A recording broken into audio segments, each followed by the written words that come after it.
మొన్న జరిగిన శాసనసభ ఎన్నికల్లో 39 ఎమ్మెల్యే స్థానాలలో బీఆర్ఎస్ గెలవడం జరిగింది. ఈ ఎన్నికల్లో 119లో కేవలం 3 సీట్లలోనే మెజారిటీ వచ్చింది బీఆర్ఎస్. అది సిరిసిల్ల, సిద్దిపేట, గజ్వేల్. అంటే ఈ రాష్ట్రంలో బీఆర్ఎస్ నాయకుల యొక్క ఆత్మగౌరవాన్ని, బీఆర్ఎస్ యొక్క శాసనసభ్యుల ఆత్మగౌరవాన్ని బీజేపీకి కేసీఆర్, కేటీఆర్, హరీష్ రావు తాకట్టు పెట్టిండ్రు.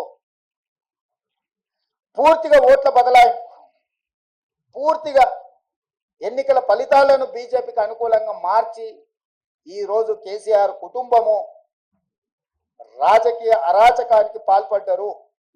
ఇది తెలంగాణ సమాజం అంతా గమనించాలి. ప్రజాస్వామిక వాదులు, సెక్యులర్ ఫోర్సెస్ అందరూ కూడా ఈరోజు ఈ అంశాన్ని గమనించాలి అని చెప్పి కాంగ్రెస్ పార్టీ కోరుతున్నది. ఈ రకంగా ఈ తెలంగాణ రాష్ట్రంలో తనంతల తానే అంతర్ధానం అయిపోయి ఈరోజు బీజేపీని గెలిపించడానికి చంద్రశేఖరరావు గారు ఒక దురాగతానికి పూనుకున్నాడు అని అంటే ఈరోజు మనం అర్థం చేసుకోవాలి. కేటీఆర్ గారు నిన్న అంటున్నారు ఫినెక్స్ లాగా మనం ఇప్పుడు బూడిదైన నాయన మళ్ళీ పుట్టేది ఏం లేదు, ఇక బూడిదే మీకు మిగిలింది. ఆ బూడిది తీసుకెళ్ళి మీ బావకు మీ నాయనకి ఇద్దరికి బుయ్యి ముఖానికి సరిపోతుంది, గాడికి మీ కథ సుఖాంతం అయిపోతుంది. చరిత్రలో ఆ పార్టీ పుట్టినప్పటి నుంచి ఈ రోజు వరకు పార్లమెంటులో ప్రాతినిధ్యం లేకుండా ఉన్నది ఇది మొదటిసారి. ఇంత అచేతనావస్థలో, ఇంత దుర్భరమైన పరిస్థితి బీఆర్ఎస్ కు దాపురించిందంటే చంద్రశేఖరరావు గారి నాయకత్వము, కేసీఆర్ కుటుంబాన్ని ఏ రకంగా తెలంగాణ సమాజం గమనిస్తుందో వాళ్ళిద్దరు ఆలోచన చెయ్యాలి. అందుకే ఈ 6 నెలల్లో మా పార్టీ మీద, మా ప్రభుత్వం మీద, మా నాయకత్వం మీద, మా నాయకుల మీద, ఢిల్లీలో ఉండే అధిష్టానం మీద వాళ్ళు ఎన్నో రకాల ఆరోపణలు చేసింది. ఈ ఆరోపణల నేపథ్యంలో బీఆర్ఎస్ కు ఒక గుండు సున్నా ఇచ్చారు తెలంగాణ ప్రజలు. ఇప్పటికైనా చంద్రశేఖరరావు గారు, హరీష్ రావు గారు, తారక రామారావు గారు ఆలోచన చేయాలి. ప్రజలు ఎన్నుకున్న ప్రభుత్వాన్ని 100 రోజులు పూర్తి కాకముందే కోట్లాది శాపనార్థాలు పెట్టడం ద్వారా ఈ ప్రభుత్వాన్ని అస్థిరపరచాలన్న ఆలోచనతో, ఈ ప్రభుత్వాన్ని పడగొట్టాలన్న కుట్రలతో వ్యవహరిస్తే ప్రజలు పూర్తిగా బీఆర్ఎస్ ను తిరస్కరించడం జరిగింది. ఇప్పటికైనా ప్రధాన ప్రతిపక్ష నాయకుడిగా రాష్ట్ర అవతరణ దినోత్సవాలలో కూడా పాల్గొనకుండా ఏవో చిల్లర మల్లర కారణాలు చూపించడం ద్వారా మీరు ప్రజాస్వామిక వ్యవస్థనే అవమానించే విధంగా వ్యవహరించిన తీరు ప్రజలు గమనిస్తున్నారు. అందుకే బీఆర్ఎస్ నాయకులకు, కేసీఆర్ కుటుంబానికి నేను సూచన చేస్తున్నా, మీ వ్యవహార శైలిని మార్చుకోండి. ప్రతిపక్షంగా సహేతుకమైన సలహాలు, సూచనలు ఇవ్వండి.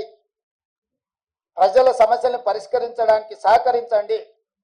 మీ కుటుంబ స్వార్థం కోసమో, మీ పార్టీ మనుగడ కోసమో, లేకపోతే మీరు అక్రమంగా సంపాదించుకున్న ఆస్తులను కాపాడుకోవడానికో మీరు చేస్తున్న ప్రయత్నాలు ప్రజలు గమనిస్తున్నారు.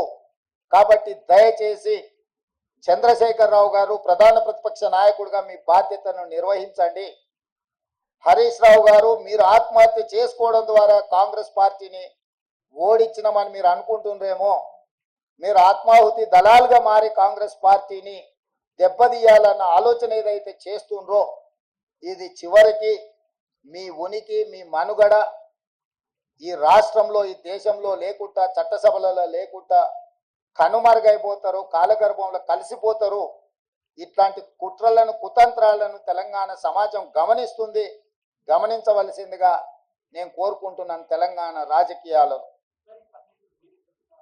అదేవిధంగా కేంద్ర రాజకీయాల దగ్గరికి వస్తేనే, కేంద్రంలో 2014లో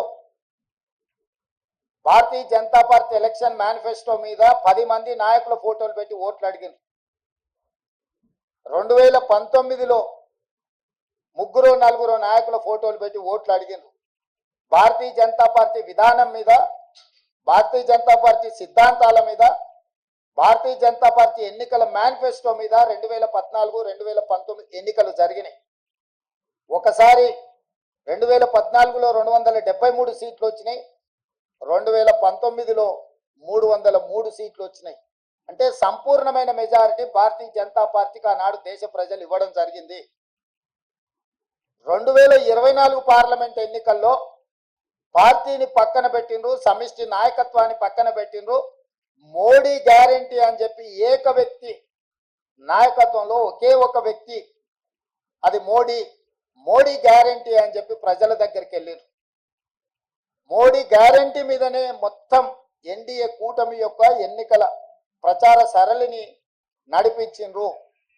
303 సీట్లున్న ఎన్డీఏ బీజేపీ 240 సీట్లకు పడిపోయింది. అంటే మోడీ గ్యారంటీని ఈ దేశ ప్రజలు తిరస్కరించిండ్రు. మోడీ గ్యారంటీకి ఉన్న వారంటీ అయిపోయింది. ఇక మోడీ కాలం చెల్లిపోయిండు అని చెప్పి దేశ ప్రజలు తీర్పిచ్చిండ్రు. దానికి సంబంధించి ఈ ఎన్నికల్లో బీజేపీకి ఎన్డీఏకు 42.9% ఓట్లు వస్తే ఇండియా కూటమికి 41.1% ఓట్లు వచ్చినాయి. దాదాపుగా సరి సమానంగా ఓట్ల శాతం వచ్చింది. సీట్లు కూడా దాదాపుగా పోటీ పడే విధంగా రావడం జరిగింది. అసలైన తొలి వెలుగు. ఫాలో వాట్సాప్ @తొలి వెలుగు official.